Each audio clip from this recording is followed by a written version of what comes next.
It's been 7 years and 9 months since I published my very first podcast episode. And today we're celebrating a milestone, which is 400 episodes of this podcast. Now, of course, the podcast has taken some different forms over the years, had some different names, but at the heart of the podcast, we've been talking about how to help you get strong and what are some of the things that you really need to know in that process. Today, I'm going to be looking back on some of the biggest lessons I've learned and really where I see the industry going and what I wish, frankly, would change. I'm also going to be answering some of your top listener questions. Welcome back to the podcast.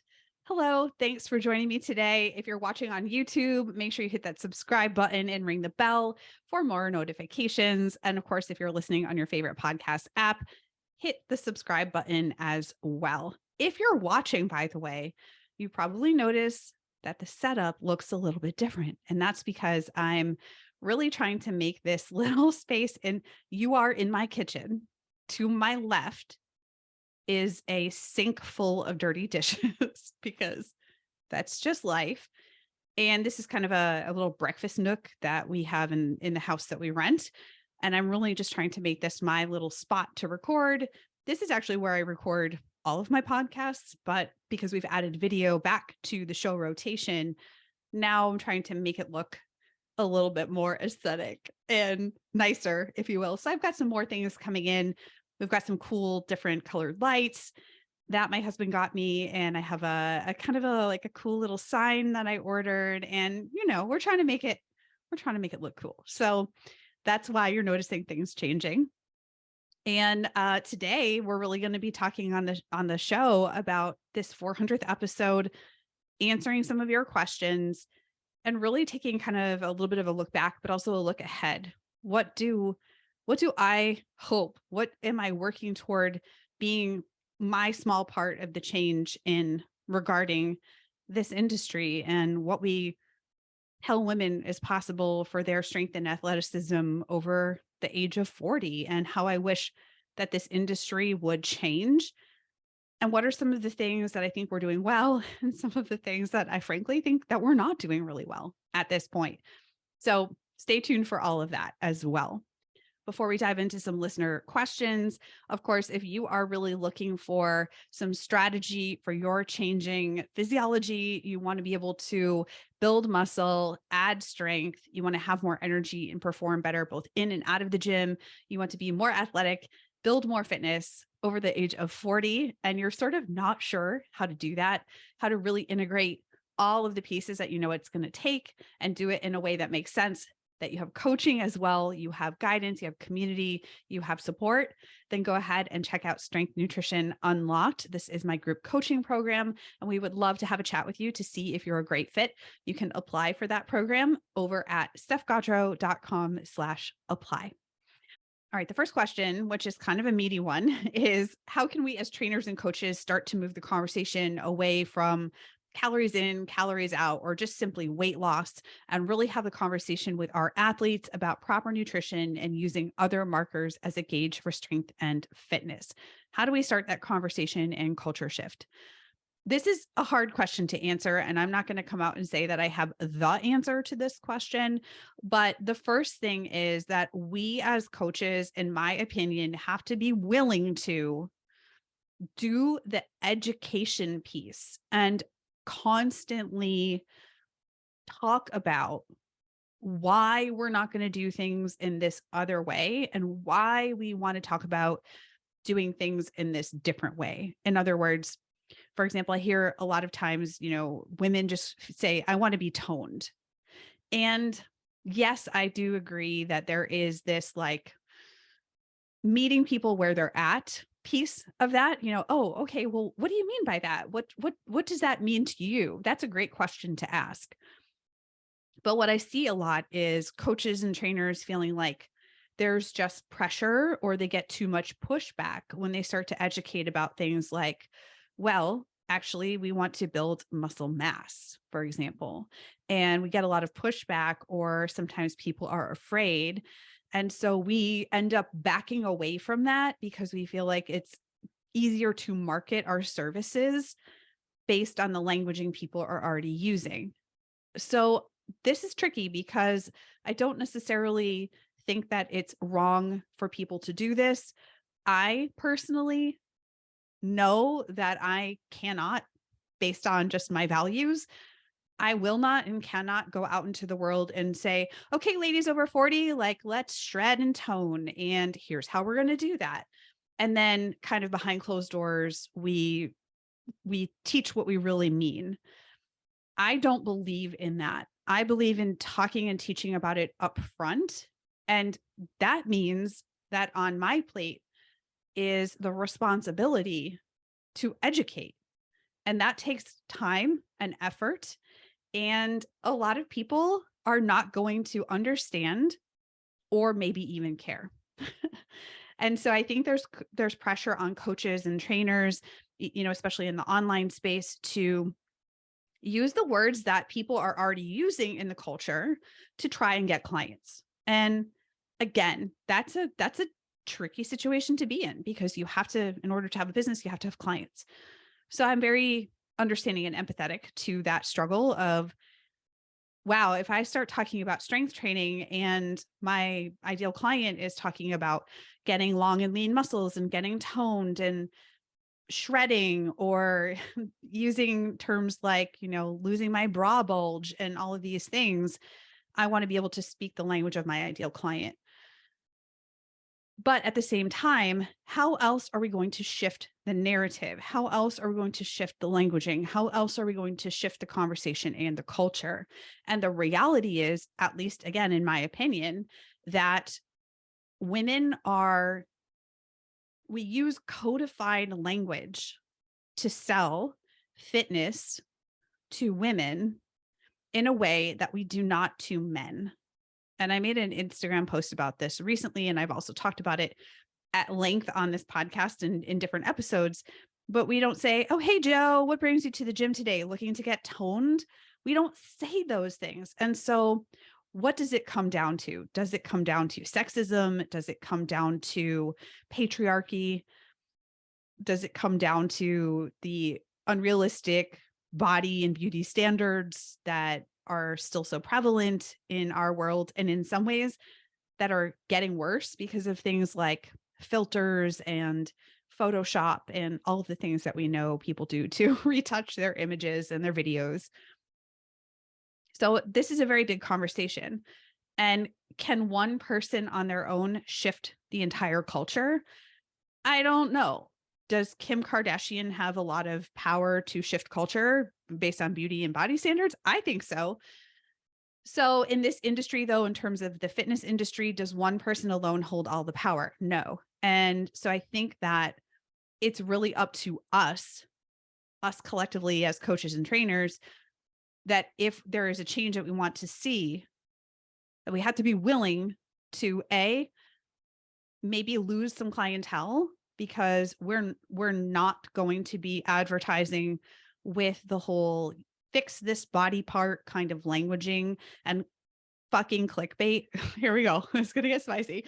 Clickbait that we see on social media, on TikTok, on Instagram Reels. Recently, there was this guy and he was like, exercises for bra bulge. And I was just about to lose my mind about this, because the way fitness is marketed to women is very, as I said, languaging is very kind of codified and very limiting. It's all about how we look. It's all about fixing problem areas. Again, nobody is talking to men in the same way they're talking to women, and is like, hey, dude, you should target your underbutt, is one that I heard recently, or I saw on Instagram Reels. Target your underbutt. Nobody is doing that for men. It just seems ridiculous, right? So are we willing to potentially lose clients because we're not speaking their actual language? I don't know. For me, the answer to that question is yes. Maybe your answer right now, currently in your current space in your business, is no. You might also work for example, a gym where you're really instructed on the ways to talk to people. And the question is, are you in a position to actually try to be part of that culture change? It's obviously a very messy question. It's a very messy answer to a messy question. So I think the one thing though that we can all do is talk about things in a very scientific way. We can be empathetic and listen to our clients, but we also have the duty to educate them about what they really mean. So again, some people come in, they want some kind of body composition change. So they're coming to fitness for that reason. And it gets messy again because we have an overlap.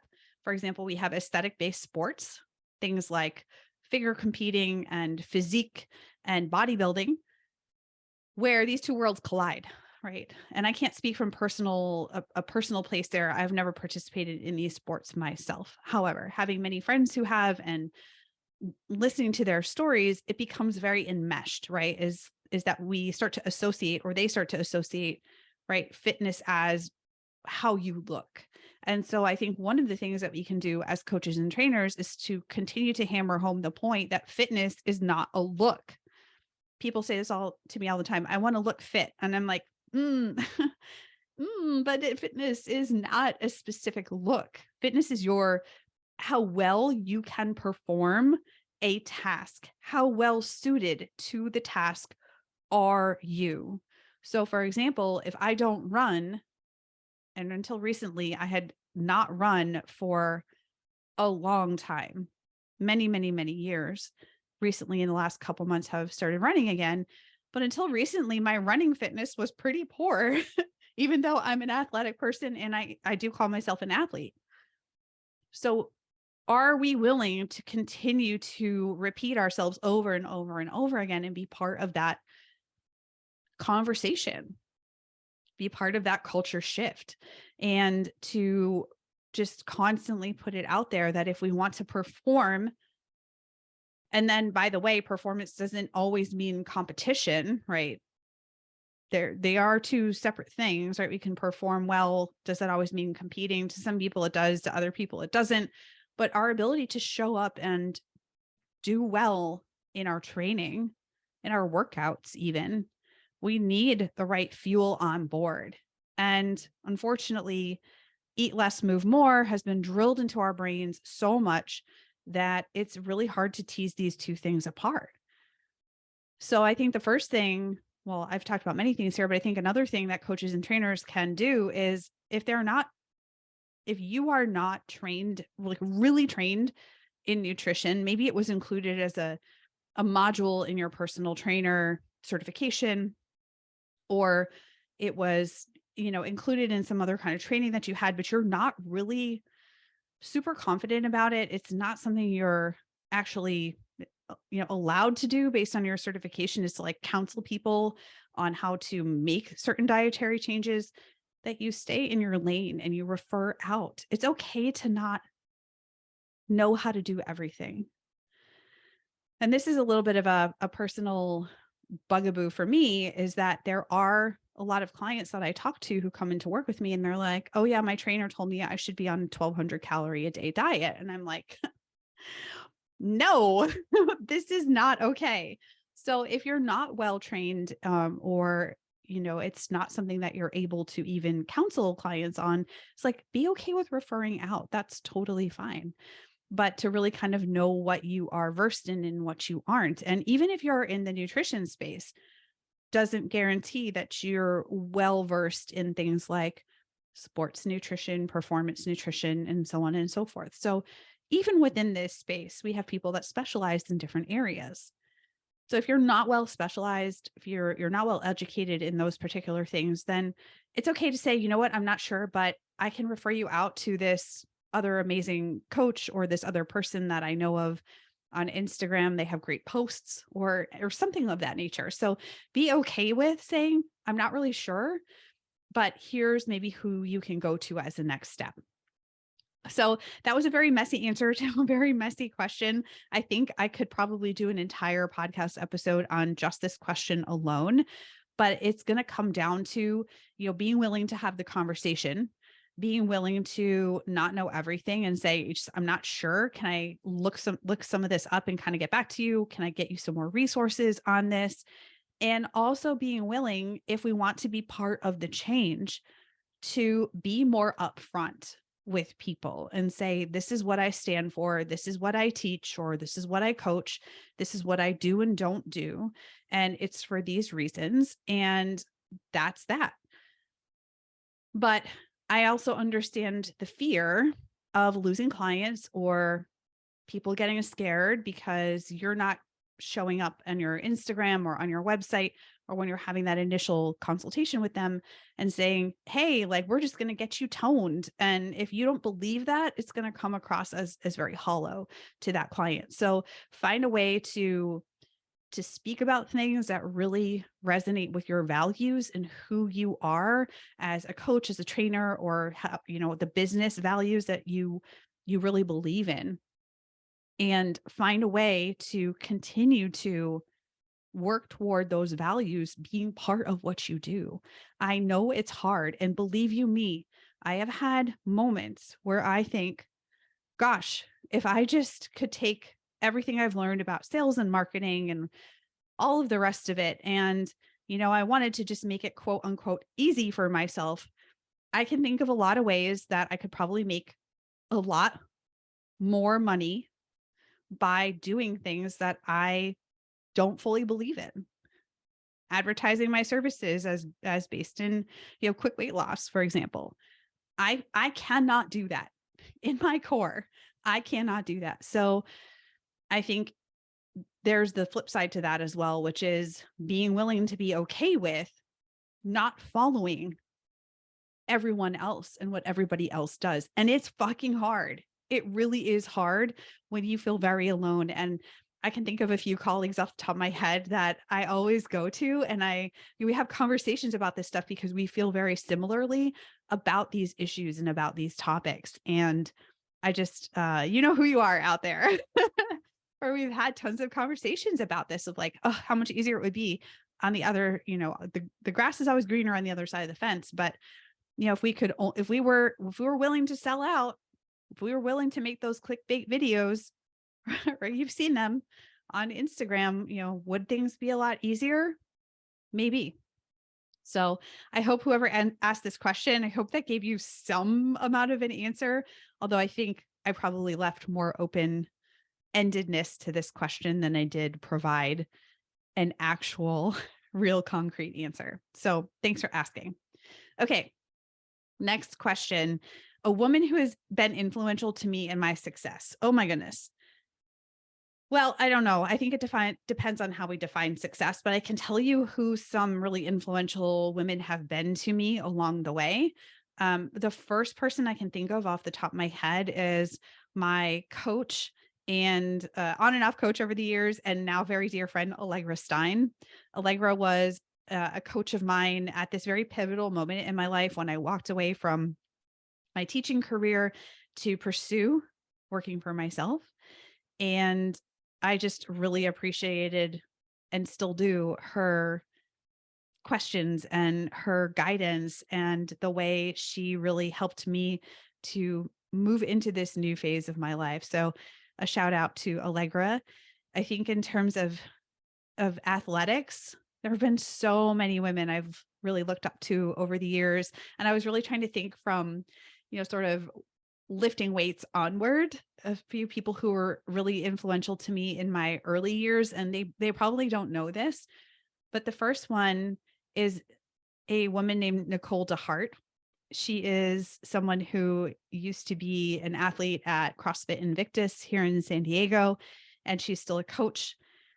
And I remember one of the first times I walked into the gym and I saw Nicole lifting weights, and I just thought, holy shit, she is so strong, and I want to be like her when I grow up, because damn, she is amazing. Nicole DeHart, her married name now is Nicole Cribbs. So Nicole, thank you so much for just being, I'm just going to get really emotional about this, for being somebody who was so influential just based on showing up and doing your thing and like quietly being that inspiration. Another person I can think of in the local community here is Mary Everett. So if you're familiar with OG CrossFit World, Josh Everett, This is his wife, Mary, who is just a beast. She is amazingly strong, an incredible athlete, a really cool person. And I remember going to an event at CrossFit Chula Vista, which is the first CrossFit gym I belong to. And we were doing a Helen Meets Grace charity workout. And Mary showed up and she did Grace, which is 30 clean and jerks for time. But at the time, she completed this workout as a partner workout, I think, with Josh, her husband, at the men's weight. And I just thought, oh my gosh, that is incredible. So Mary Everett, another person who really was just super influential. I remember watching Sage Bergner lift in Olympic weightlifting as well. Just thought Sage is amazing. Amy Everett, as well, another Olympic weightlifter. And she's also now this incredible world-class Olympic weightlifting coach. So just a lot of women like that. They're not, maybe not like famous athletes in terms of being known like Serena Williams, but they are famous to me because they were just people I really looked up to. So strong, so incredible, so gracious and humble and willing to really break barriers. I mean, at the time in 2010, when I first started in CrossFit, it was just like no one knew what kind of, I mean, this is like so new for so many women, was exploring their strength in that way. So just a shout out to some of those amazing people. Another coach here locally, Dawn Fletcher, again, was so helpful to me early on, really thinking about the psychology of being athletic and the psychology of a competitor. And yeah, without Dawn's coaching, I don't know that I would have left teaching and started my own business. So another person that was incredibly impactful for me there. Okay, another question that got submitted. If I knew then, and I'm assuming that's when I started this podcast, what I knew now, what changes would I make? Ooh. Oh, this is a hard question to answer because I feel like a lot has changed. And I think that the one thing that has really been constant in this podcast has been change in and of itself. I think if I knew then what I know now, I would just say, as you feel the need to shift and change and update your worldview or update your view on coaching or update your perspective on things, to continue doing that. Because as I said at the top of the show, this podcast used to be called something completely different. It's actually this is now the third name. So it started as Harder to Kill Radio back in 2015. And then we had a short period where this is called the Listen to Your Body podcast. And then we switched the name, the royal we, me, switched the name to Fuel Your Strength podcast.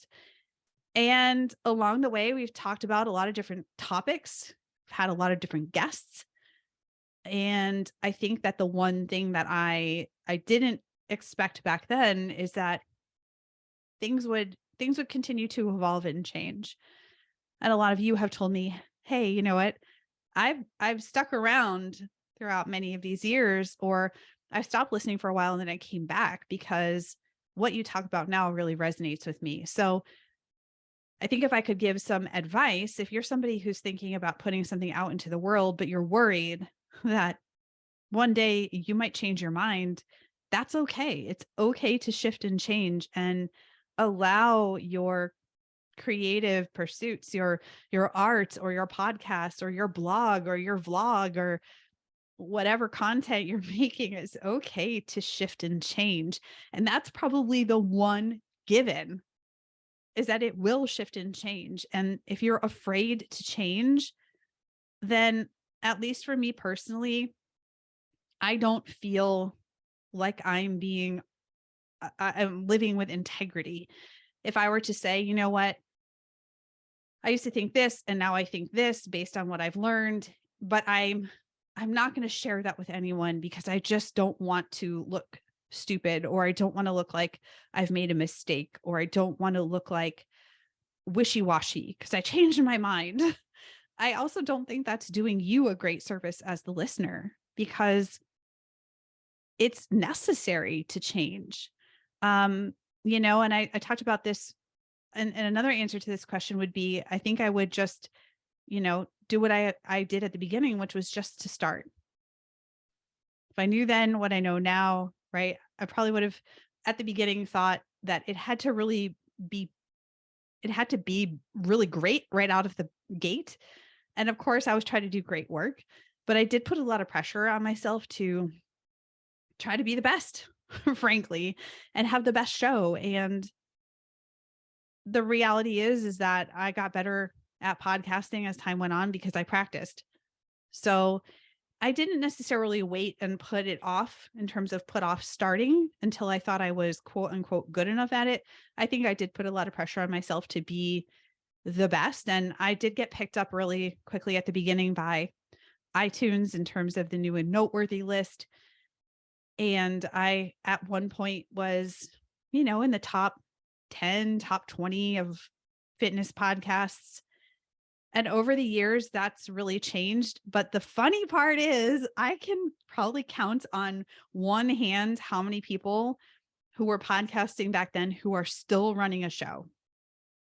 I think I wish that the show maybe was known by more people, and I never really shifted my content based on that, but I always wished, or I thought, if I just make it good enough, maybe more people will listen, or it will become this popular thing. And I really had to wrestle with that. I think I would have put less pressure on myself to try to have this viral show. It never went viral. I don't even know how we measure virality anymore, but I think I definitely would have put less pressure on myself to try to be on the top of the charts all the time, and just really share my message, share what I need to share with all of you. So I would say those are some of the biggest maybe lessons. The side question here was, what's the biggest lesson to date? And I think those things I would wrap all together with the biggest lesson, and what are some of the things that I know now that I would make changes based on. And then the last question I wanted to kind of tackle here is another hard one, which is related to sort of how did we get here? How did we get here about nutrition?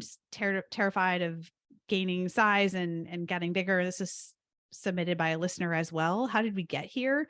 I think I've touched on some of those things in the first answer, but here are some things that I wish would change, some things I don't like about this industry that I think we need to be aware of as we are going forward. So I wanted to kind of turn this into a teachable moment, because yes, we learn a lot from analyzing how did we get to this point, but I also think, how do we create a different outcome? How do we shift the culture? What do we need to be aware of moving forward? So a couple things. Ooh, okay. The first thing I can think of is that historically, in terms of sports and athletics, women have really been left out for so long. We've been left out of research about sports, about exercise science, and some of the nutrition stuff, right? Of course, that goes along with that. And so we have things like Title IX, right? We just had the 50th anniversary of that last year. And that really made a lot of that, kind of paved the way for a lot of shifting and changing and progress. And of course, with understanding that even with the Invisible Sports Women's study that came out in 2021, that there's precious little research being devoted to female only cohorts in terms of exercise science, sports, athletics, sports nutrition, and so on. So there's just a lot we don't know. And I think we have just felt really left out of the conversation naturally, right? We've been left out. So we've felt really left out. And at the same time, I see this really interesting pendulum swing. And I haven't really talked about this on the podcast before, because though I've chatted about it in private conversation with a lot of people, I don't know if I have the right thoughts formulated, but to my point of doing things imperfectly, here we are. So because we've had this, historically been left out of the conversation situation, what I see now is the kind of, again, pendulum swing to the other direction. One example I can think of is in terms of the menstrual cycle and exercise.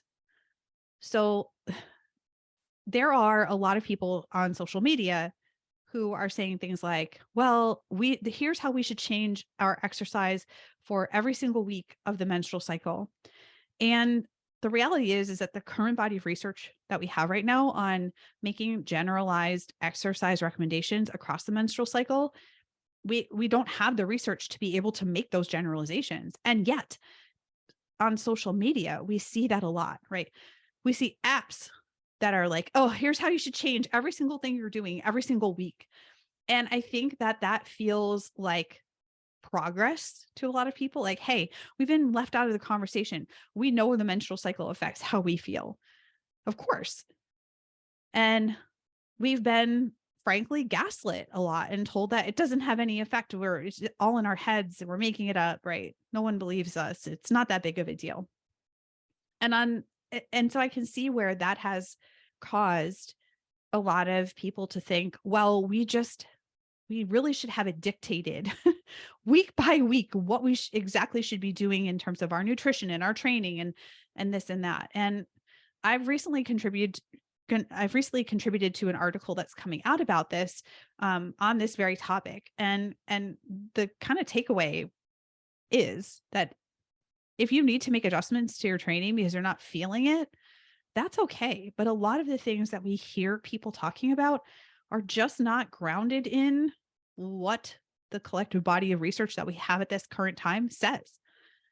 So I see a lot of this with women's specific sports or women's specific apps, where in an effort to feel finally included and understood and like, yes, like this makes sense. And it's almost been in some ways over engineered or oversold to us as like, here is the way, when in fact, it really comes down to more of an N=1 situation. How do you feel?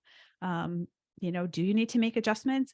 I know I've talked about this with several friends where sometimes that last week of the cycle, you're like, fuck yeah, let's go burn the ships, do the hard things and you feel awesome in your workouts. And then on the flip side, there are a lot of apps and magazines and articles that are like, oh, and you should only do gentle exercise for half the month. You should only do gentle exercise in this last week of your cycle. To me, that sounds really deterministic and again, not really supported by the research. So I think that it's kind of a natural swing from this idea that we've been really left out, but at the same time, ends up becoming really limiting in and of itself. Where it's like, nope, you can't, no, you shouldn't lift for half the month. Like it's not even supported by the evidence, by the research. And at the same time, how are we going to get stronger if we're only lifting half the month? Like, is that even necessary for many people? That is not even a necessary thing based on how they're feeling. So I think that we have to come to a better place of nuance and discernment with acknowledging these things, with incorporating the research that we have to date and acknowledging where the gaps currently are, and being attuned to where are frankly some businesses really looking to profit off of this kind of new growth in the market. Yes, we've been underserved, but do we need to be sold things that aren't really a solution to problems we don't really need solutions for? All that it really takes is making some adjustments to your training based on how you feel. And I know that can be hard, even just kind of paying attention to how your body feels. And of course, you want good information. So it's just a really sticky situation, in my opinion. Another place we see this is a lot is in the messaging for women over 40 or women in menopause, post-menopause, et cetera. There are so many crap products out there. And my very good friend, Amanda Thebe, talks about this extensively. So I highly recommend you go follow Amanda and her work because she's fearless in calling these instances out. But we see a lot of things marketed to women in postmenopause or the perimenopause transition or just over 40 that are just garbage. They're not necessary, other than, again, we've been, collectively left very out of this conversation. Menopause still seems very taboo, and not a lot of people want to talk about it, or they didn't have family members or friends that talked about it. And so again, there's a lot of mystique, there's a lot of taboo, there's a lot of misunderstanding, there's a lot of folklore that isn't really helpful, and it's scary. It's a scary time of life. It feels so unknown, and you're just waiting for the other shoe to drop. And so of course you're like, I don't feel good. I just want solutions to help me feel better. And then these companies come in and try to sell you shit that is not, it's just, it's like the pink it and shrink it movement has just graduated and gotten older, and now targeted older demographics of women. Pink it and shrink it being this idea that we can make things for women as long as they're just made in a feminine color or a pink color. And then we're going to, by the way, upsell you on those pink razors that do exactly the same thing. So again, I don't think I have all the answers to this or have all of the nuance to this. And I'm sure that there are things I'm not even seeing in this conversation that are pieces of this puzzle. But I think that we've been left out for so long. We've been ignored. We've been, like I said, frankly, gaslit on a lot of this stuff. We've been told we're making it up. It doesn't exist. And now it's like, oh, finally, we finally seem to be getting paid attention to, right? Like things are shifting. We're getting more savvy. We're taking this willingness to talk about these things into our menopause transition, for example, into postmenopause, or just even trying to understand how our menstrual cycle affects us. And at the same time, there's just a lot of stuff coming into the market that is just like, let's just take advantage of this. And let's take advantage of it with solutions that are just a waste of money or a waste of time and don't really work. You know, again, a lot of this stuff that I talk about in terms of women over 40, it's not that these, let's take strength training. There are some considerations and things you kind of need to think about as you're just getting older, right? What's going on hormonally, the ease with which you can build muscle, like some of the nutritional considerations. But a lot of it comes down to the same stuff that applied when you were in your 20s and 30s. It's just you don't have as much leeway to kind of abuse your body as you did back then, right? You've got to just be smarter about things. But at the same token, I think the reason I use a lot of terminology for women over 40 is I am trying to get your attention in a space that is also trying to tell you that you are completely incapable, that the only thing you're capable of doing is doing gentle exercise and lifting teeny tiny weights. And so I'm trying to also be like, wave like this big like banner, like, hey, look at how sweaty I am, by the way. Like, hey, over here, are you over 40? Like, there's other possibilities for you other than just teeny tiny weights and stretching. Stretching is great, by the way. There is a time and a place for small weights, but when we're sold that that's the only thing we're capable of doing, that's where I have a problem. And that's why, for me personally and in my business, I'm really trying to get your attention in this very loud, very crowded space and say, hey, by the way, if you're over 40, like, instead of just doing stretching and thinking that's going to be strength training, because some people will say, oh, stretching strength. Wow. Stretching strengthens your muscles. Okay. Well, it's not the same thing as strength training. We need to have a conversation about this. And by the way, you can do hard shit. You can do challenging things. And by the way, secondarily, you need to challenge your body if you want to get adaptations. No, you don't walk into the gym on day one and try to bench press 200 pounds. That's not how this works. Here's how we get there over time. But like, we need to challenge our muscles. We need to subject our bones to load, if we want them to strengthen, if we want to lay down mineral, if we want to strengthen our bones through applying force and our muscles are tugging on our bones as we're doing hard weights, right? We want to strengthen our muscles in that way. We want to improve our cardiovascular function, which sometimes means maybe we go out and do exercise that makes us get out of breath, right? It can be uncomfortable at times, but the discomfort is also where we grow. Side note, we need good nutrition and adequate recovery, which is of course what the rest of this podcast is about. But we've really been undersold in terms of what we are capable of. And frankly, that's the part of this that I want to be part of the change about. So strength training is kind of strength training across the board, right? There's kind of a range of reps. There's a range of loads. There's progressive overload and how we can get there. And a lot of it's going to depend on the individual. But progressive overload is kind of progressive overload, whether you're 15 or you're 75, in terms of concept. How we actually go about doing it for a 15-year-old and a 75-year-old may be very, very different. How we progress it for you. But to think that we just don't need any of that, that we're not capable of doing any of that, is just absolute bullshit. We should continue to challenge ourselves. That's how we stay sharp. That's how we grow.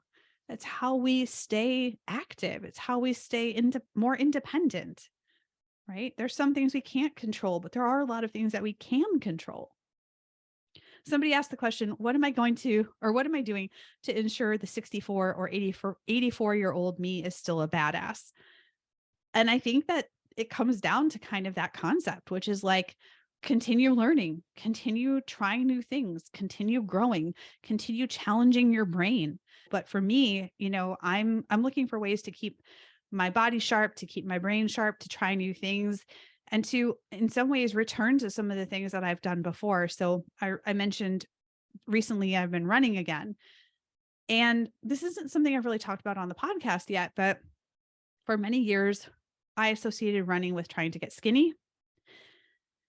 And eventually, over time, really just kind of lost that enjoyment in running because it was really for one purpose, which was to get skinny. After my triathlon season, which I've talked about before too, and I was just kind of really burnt out. Well, turns out that burnout was also down to under fueling and, not recovering well as the overtraining. But I think for me, I felt like I was allergic to running for so long. Like I had that strong association of running to trying to get skinny and trying to exercise my body into submission and really like almost punishing myself. And of course you would think I'm going to not like to run if that was the case. And so recently I just said, you know what? I want to do some of these Go Ruck events with my husband. He's actually been really just kind of quietly encouraging me through leading by example. He started running last year. And it wasn't until about a year later where I thought, you know what? What was that program that you used to start running again? And I just thought, it would be cool to have better cardiovascular fitness in this way. And of course I get through some cardio through jujitsu, but it's a different kind of time domain. And I thought, I just need a little bit more kind of steady state cardiovascular endurance to go like those longer, kind of slightly more intense efforts. And so for me, that really helped me to redefine the purpose of running, because by running, I get to improve my cardiovascular fitness in this way. And that's going to allow me to do cool things, right? And to experience things. And of course it has a purpose in and of itself. Like, okay, yeah, cardiovascular fitness. But I see this a lot with my clients where they want something to connect to.